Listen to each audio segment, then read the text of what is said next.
Sirkal oyangoni chenro mar chwalo chenro mage ne jopiny kokalo yor mbui mong'ere ka eCitizen koro medo tiyo makare ne jokenya. Kwan mar jokenya matiyo gi chenrono osemedore kowuok ji 394 higa mar 2022 nyaka ji mohewo 2022 higani.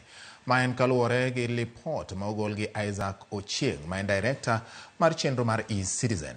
Sirkal osebedo ka choko omenda maromo siling milion 900 dwe ka dwe ka okalo e bwo chenro mar eCitizen.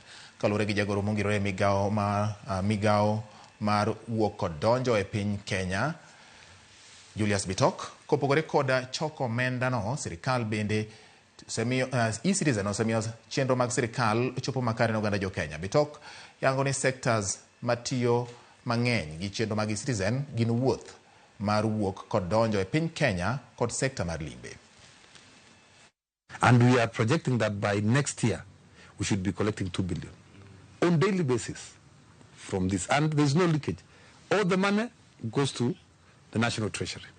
Unlike before, where there are so many leakages, you tell people to pay in cash, pay in bank, pay in what? There are so many gaps. With technology now, we have been able to seal all the gaps. It is so great because it has reduced the cost of doing business between the citizens and the Kenya government. That is something so great. In the past, you would walk to immigration department, for example, 20 times driving. If you live in Kangemi, unaishi Umoja, or you live in Westlands, can you imagine 20 visits to immigration department? You do that cost.